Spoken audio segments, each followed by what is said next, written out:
आदरणीय मोहन भागवत जी, आप हिंदू राष्ट्र की मांग करते हैं, युवाओं एक हो जाओ बोलते हैं, लेकिन मैं कहता हूँ इस देश में जो भीख मांगते हैं भीख, मंदिरों के आगे, मस्जिदों के आगे, चर्चों के आगे, गुरुद्वारे के आगे जो भीख मांगते हैं उनका समूह रहता है, 20 दिन 25 दिन आगे बैठे रहते हैं भीख मांगते। उन लोगों को भी हिंदू राष्ट्र, सिख राष्ट्र, ईसाई राष्ट्र या कुछ भी राष्ट्र का मांग करने का अधिकार है। वो भी हिंदू राष्ट्र की मांग कर सकते हैं, दलित राष्ट्र की मांग कर सकते हैं, सिख राष्ट्र की मांग कर सकते हैं, उनको अधिकार है। लेकिन आपको नहीं है, आपको नहीं है। मोहन भागवत जी, आपको हिंदू राष्ट्र की मांग करने का अधिकार नहीं है, क्योंकि आपका हिंदू राष्ट्र एक जातिगत भेदभाव और एक दूसरे को नफरत फैलाने वाला हिंदू राष्ट्र है। वो हिंदू राष्ट्र ब्राह्मणवादी, मनुवादी मानसिकता से ग्रसित हिंदू राष्ट्र है आपका हिंदू राष्ट्र।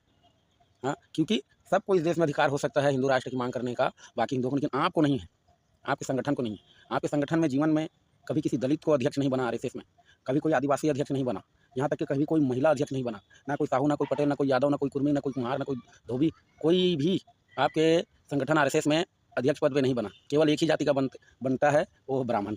और ब्राह्मणों में भी एक ही गोत्र का। बताइए, आप इतने जातिगत आपका संगठन है जो गोत्र जाति देख के अध्यक्ष चुनता है, आप किस मुंह से हिंदू राष्ट्र और देश के हिंदुओं एक हो जाओ बोलते हो? किस मुंह से कहते हो?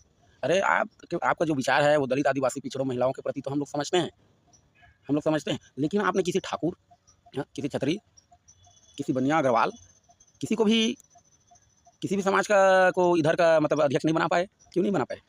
क्योंकि आपके मन में, आपके संगठन में, व्यक्तिगत नहीं बोल रहा हूँ मोहन भागवत जी को, व्यक्तिगत नहीं बोल रहा हूँ, उनके संगठन आरएसएस को बोल रहा हूँ कि आपके मन में हमेशा से जातिगत मनुवाद विचारधारा से ग्रसित लोग रहे हैं। ये संगठन ही पूरा रहा है और आज तक देख लीजिए एक ही जाति, एक ही समुदाय, एक ही गोत्र के लोग इस संगठन का अध्यक्ष बने हैं और एक भी अदर नहीं बना है। आज़ादी से लेकर अब तक, जब से आरएसएस का गठन हुआ है तब से लेकर अब तक एक भी नहीं बना है। और ये लोग हिंदू राष्ट्र की बात करते हैं।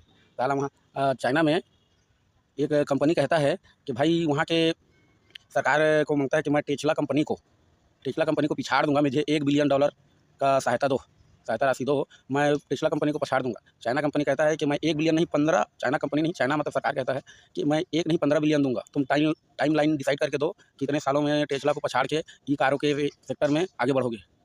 1 नहीं 15 बिलियन डॉलर दूंगा बोलता है चाइना देश।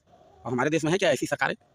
ऐसी सरकारों की मांग नहीं करते। ऐसी सरकारों से तुम्हारा सरकार नहीं चलेगा ना, जातिगत भेदभाव से सरकार नहीं चलेगा तुम्हारा।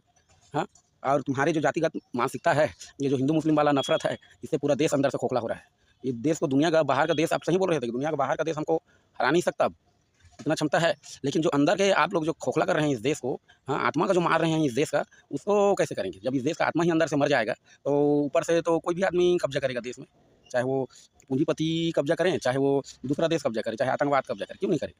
आप लोग इस मानसिकता, घटिया मानसिकता से उभरो और फिर बोलो हिंदू राष्ट्र। जय जवान, जय किसान, जय भारत।